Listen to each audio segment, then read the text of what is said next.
And this is part 2. This is the spells and traps of the other stuff.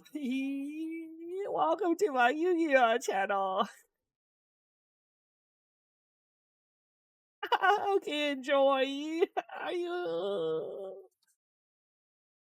So there's Thunder King. Okay, now that I've ran into 11-minute deck profile, I don't think I'll have time to play test this, but I will try to hit you with a video tomorrow or some sort. I'll do a deck profile, duel, whatever. You know what I'm saying? Whatever. So now we get into the spice. Some more spice. I'm playing double summon. This kind of what is how I've been playing Yu-Gi-Oh! When I came back into the game. Is that I have been looking at bad cards and then wanting to make them work. Okay? That's like I've been designing decks built based on bad cards that seem like they might be good somehow. Like if like in certain situations they might be good. So like double summon is one of those cards, you know, if anybody's played like standard Yu-Gi-Oh! And like half format with maybe, I think it's maybe half format, whatever formats that you can go to Gear Gigant X, double summon gadgets is like really popular deck. And I just really wanted to like explore that idea in an older format and see if I can make it work. And my first idea to build this entire deck was because of double summon, because of Pac-Man. Because if I let's say, for instance, I play a messenger piece or a gravity bind or something like a mirror force or something like that, and I double summon into 2 Deslakuta. Yes, I'm neg-1ing, but I'm also getting 2 summons. Okay, so I'm not saying this is good. This is just my idea.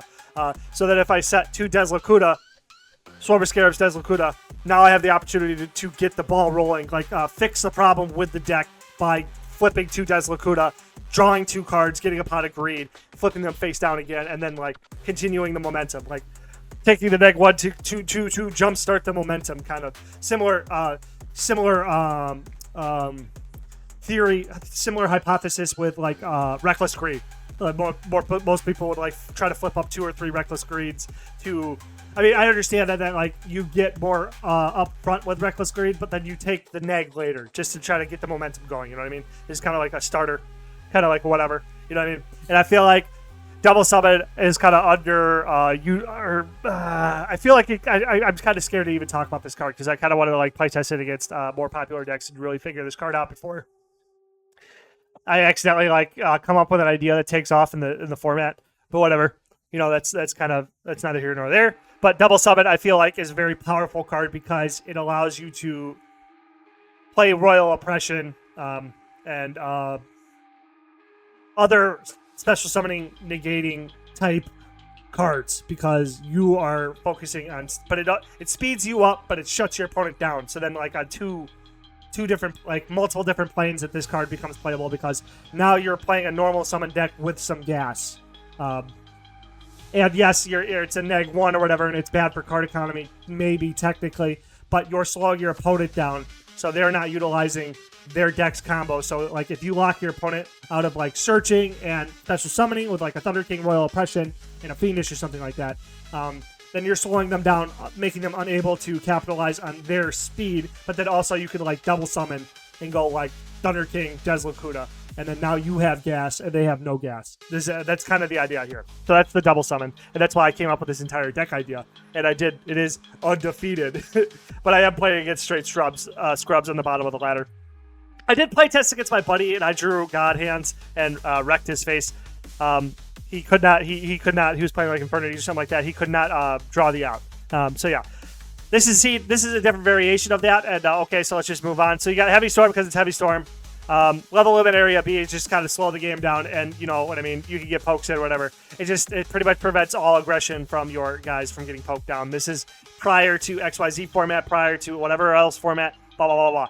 Messenger piece, another stall card. I'm not 100% sure if this is going to be super effective because Swarmer Scarabs seems to be like the biggest butt in this deck, but most of these Pac-Man cards do not seem to really work with Messenger Piece. This is just an idea. My other idea, besides Messenger Piece to play, is another hypothetical would be Stumbling, so that I give my cards 1 turn to summon, like a good game 1. You know what I'm saying? Because if I play Stumbling, set a card, then when they summon, if they don't have the out for Stumbling, I get to resolve at least one of the flips and then get the momentum going. But Messenger Piece might work okay because like a lot of people are normal summoning like Stratos. They're going into bigger plays and stuff like that. Not a lot of little monsters really exist besides frogs that they would poke with. And I don't know. Just a thought, just a theory. Maybe I overthought that. Maybe I overexplained that too. But anyway, let's keep going. Dimensional Prison, because Dimensional Prison, I just wanted, I see a lot of Pac-Man lists with Threatening Roar and Wabukus, but I do not think that is, justifies... Up here, what I was saying with Double Summon, how it justifies its -1 because you're giving gas to a stun deck. I don't think Wabuku or Threatening Roar really justify that because it's just one turn of stalling instead of progressing your game state. Dimensional Prison kind of serves the same function, but is a million times better because you can just banish those cards that you just don't want to attack your monsters anyway. Though it does come with the negative drawback of only being able to stop one attack. But let's continue the trap lineup. We have multiple ways to deal with stuff like that. Phoenix Chain.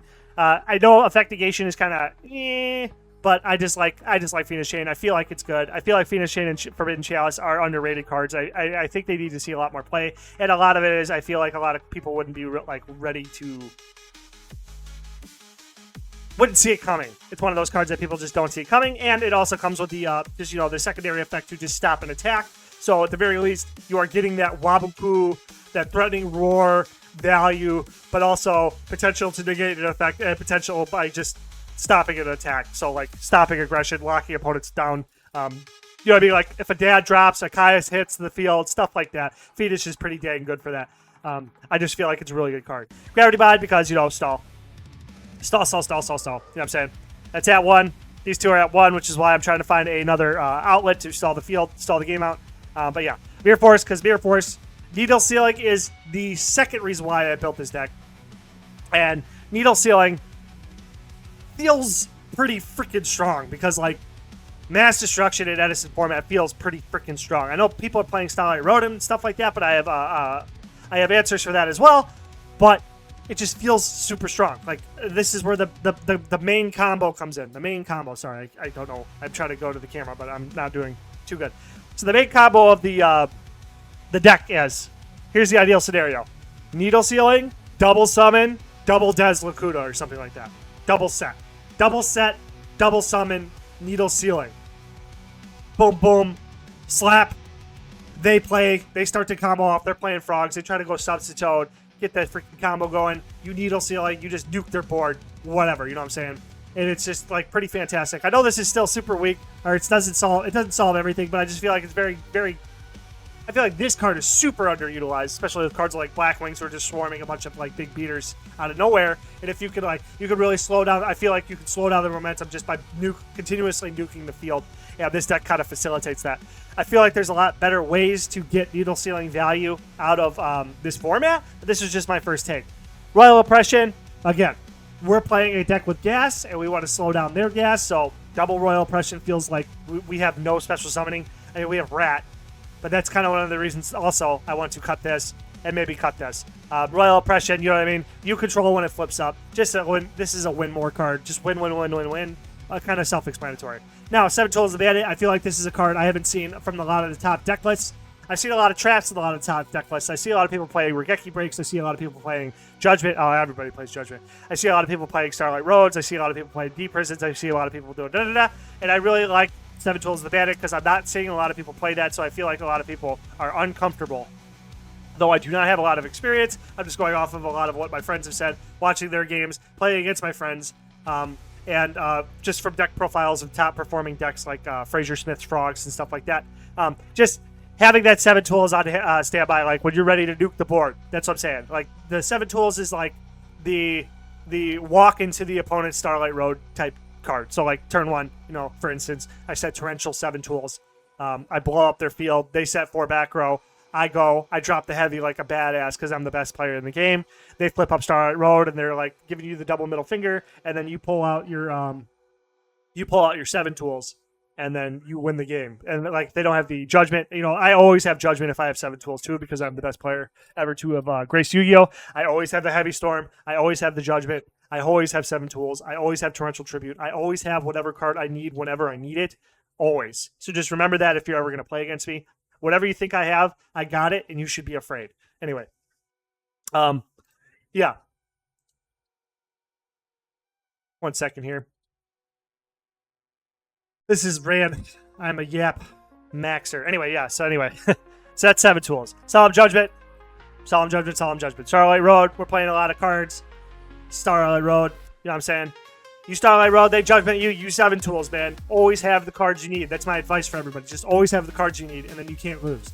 All right, and then the torrential tribute just cuz.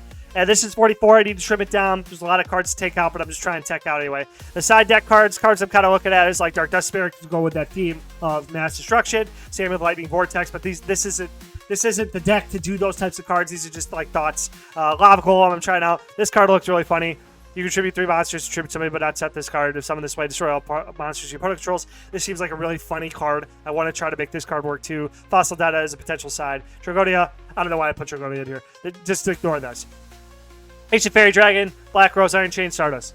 And there's my deck profile. 21 minutes. I can talk a lot. I should be. This is gonna be fun. This is gonna be a fun channel. I'm really excited to do this channel. I should have done this a long time ago. Thank you guys for watching. Hope you enjoyed. I'm not going to care about thumbnails or titles or really anything. I'm just going to put content out because that's what I do. Ojama Garrett's out. Catch you guys in the next friggin' video. Hey there. Welcome to my Yu-Gi-Oh channel. I don't have a phone number to verify this, so I have to make this into 2 videos. So this is part 1, and then I'm gonna upload part 2 pretty soon afterwards, so you guys can see that.